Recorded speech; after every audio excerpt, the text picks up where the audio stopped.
It's also important to understand why the pause came to an end. It came to an end because of Hamas. Hamas reneged on commitments it made. In fact, even before the pause came to an end, it committed an atrocious terrorist attack in Jerusalem, killing 3 people, wounding others, including Americans. It began firing rockets before the pause had ended, and as I said, it reneged on the commitments it made in terms of releasing certain hostages. We remain intensely focused on getting everyone home, getting hostages back. It's something that I also worked on today. So we're still at this.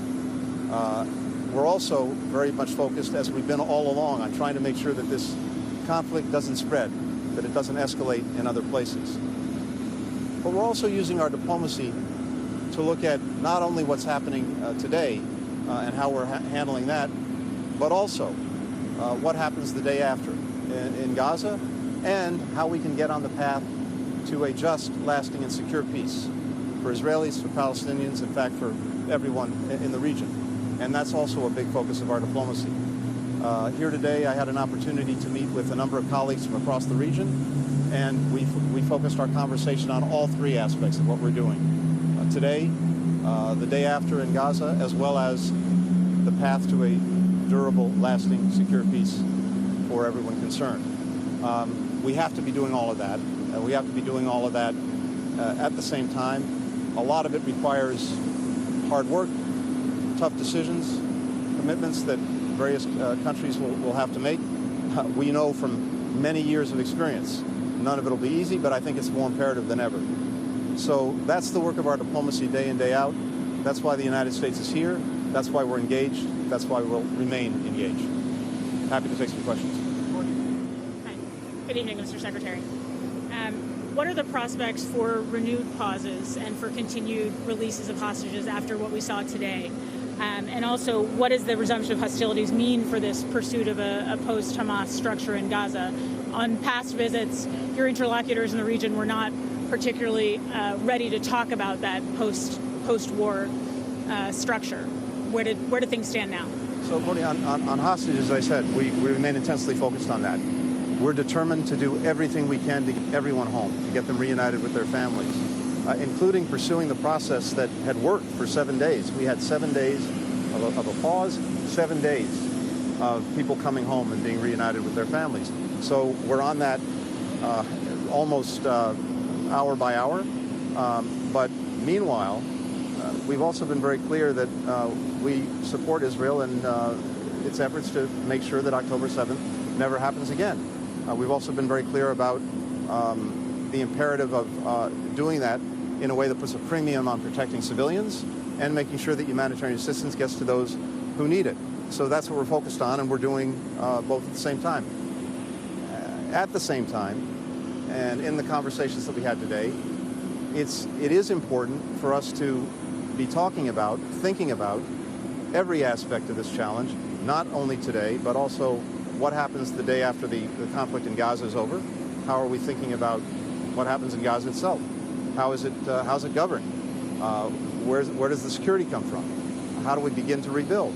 And critically, how we get on a path to a just and lasting peace. And for us, of course, that has to result in a state for the Palestinians. So all of that's on the agenda in our conversations. The Gaza Health Ministry today is talking about more than 100 Gazans who've been killed. There seems to be some confusion. You mentioned the Israeli effort to articulate safe areas, but there seems to be some confusion in Gaza about where exactly those are.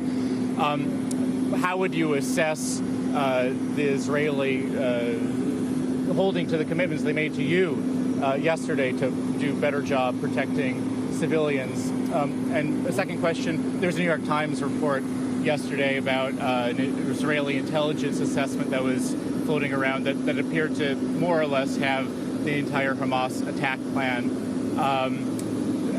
Are you aware of that? Is the U.S. government aware of that report? And how has that affected the way you're using Israeli intelligence and assessments in your analyses? Thank you. So, first, on the civilian protection and humanitarian assistance piece of this, as I said, that is absolutely imperative. And we saw Israel take steps immediately today to start to get information to people about where safe areas are, how they can get out of harm's way. And we're just talking about right now, today, and I haven't had a chance to see exactly what happened today. I have seen that information start to get out.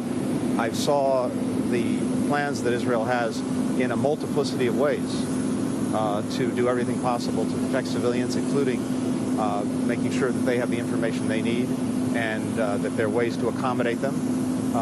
And this is going to be very important going forward, and it's something we're going to be looking at very closely. In terms of the report in the Times, on the Times, look, there is going to be plenty of opportunity for a full accounting of what happened on October 7th, including looking back to see what happened, who knew what when, and Israel's been very clear about that. Right now, the focus is on making sure that they can do everything possible to ensure that it doesn't happen again, to make sure that civilians are protected, to make sure that humanitarian assistance gets in, and as I said, to also look at what happens once this conflict is over, what happens in Gaza, what happens more broadly in getting us on a path to lasting peace and security. So we're focused on all of that.